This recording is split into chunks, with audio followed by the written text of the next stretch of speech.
Good evening, ladies, and welcome to Wine and Wisdom, where we do what? Sip, savor, and elevate our minds. I am Dr. Carlia East, and I am so excited about this evening's topic because our focus is on relationships, ladies. We're back into the relationship game again.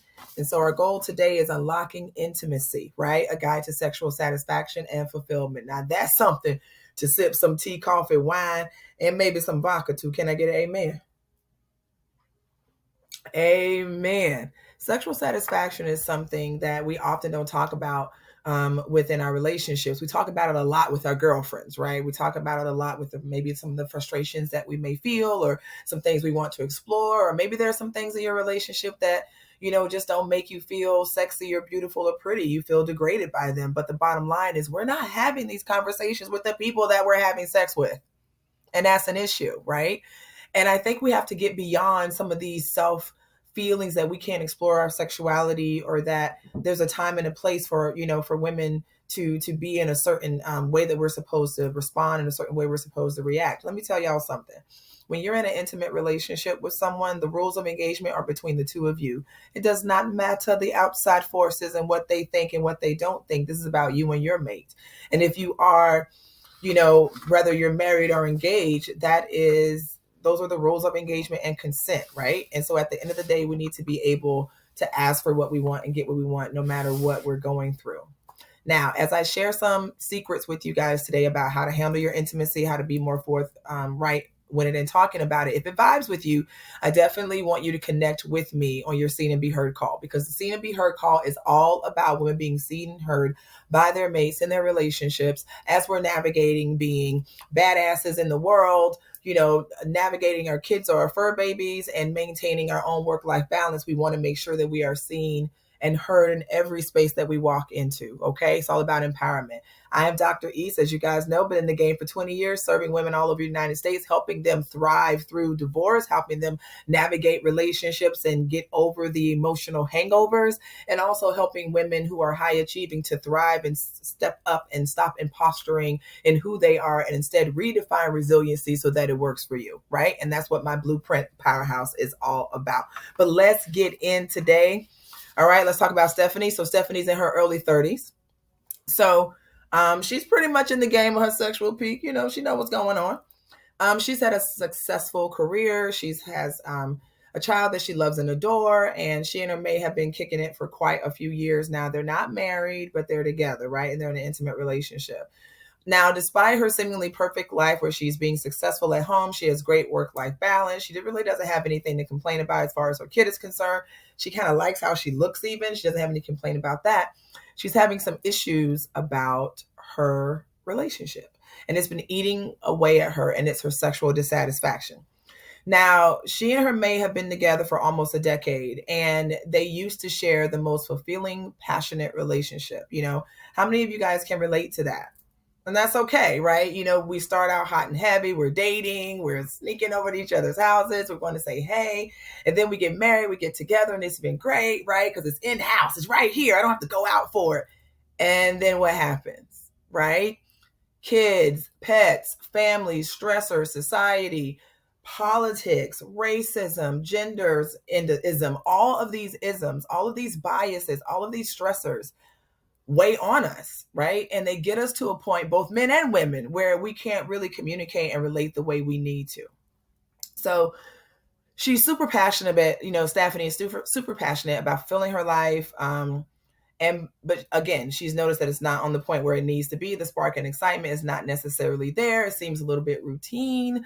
Like there's a sign when she knows that she and her significant other are going to get together. You ladies, you think about that. There's a sign. She looks at him, he gives her a look, or he either puts the boxers on or doesn't put the boxers on, because before coming to bed, he either says, hey, you want to take a shower, or doesn't say, you want to take a shower. Think about it, ladies. There's all these different signs that we have from our mates that let us know when it's time to merge, and when the door is open, and when the opportunity is right. And let's also be real. Sometimes when the door is open and opportunity is right, it's not always when we're ready. And sometimes we're ready when they're not. But what have we tried? We have tried maybe connecting on a sexual level, bringing gadgets and toys into the room, maybe talking about porn and our experiences with that. We've even gotten into some Kama Sutra books and brought those to the table. So here we are bringing all these things of sexual gratification and try to connect us, but it's not working, right? Because there's something missing. The one thing that we haven't brought to the table is our vulnerability. That's what's missing. That vulnerability and your need to, this is the nugget, ladies, run it back. Y'all hear me? Sometimes we need to run life back in order for us to pick up some of the nuggets and remember where we used to be so that we can redefine those things to get where we want to be, right? So in looking at and running it back, what you're doing is you're looking at your life when you were sexually satisfied. What was different in your life? How was communication different in your life? Where was your vulnerability? Where was your anger level? I got one for you. Where was your anxiety level, right? Because I know sometimes my anxiety level is through the roof.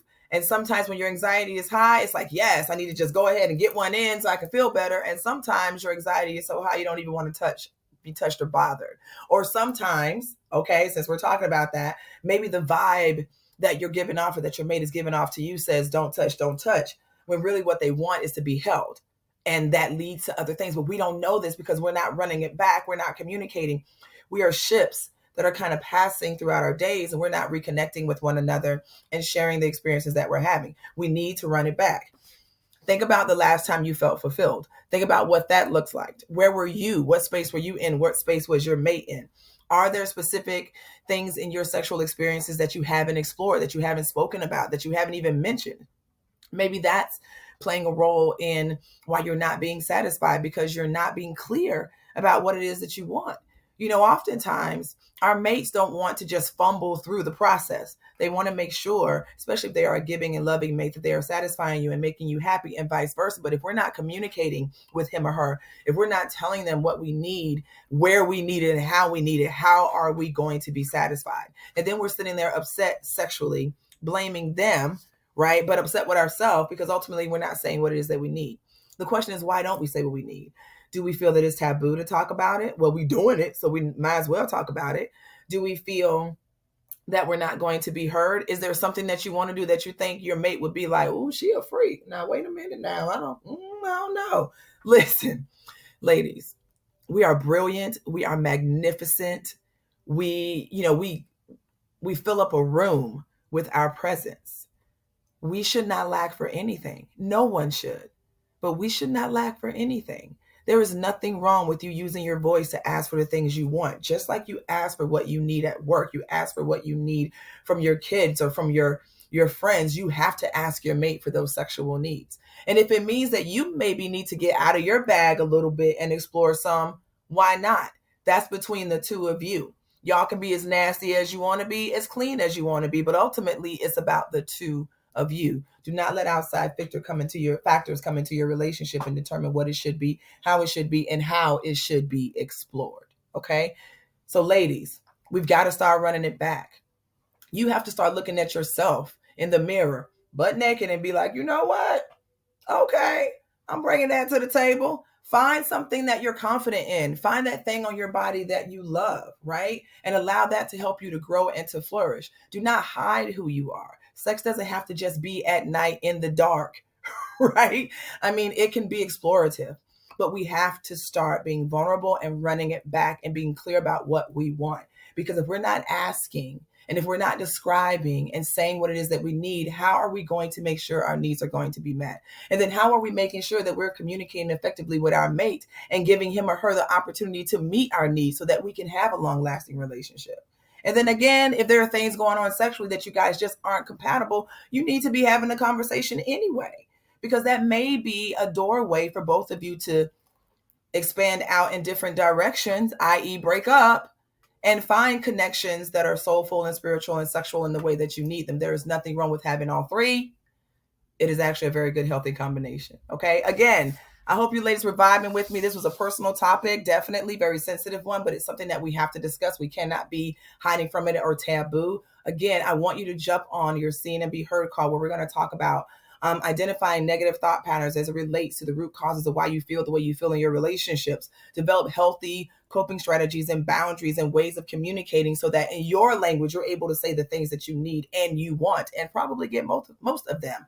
And then lastly, challenging any limiting beliefs that you have, that you can't, or you're not, or you're incapable, or it's not meant to be.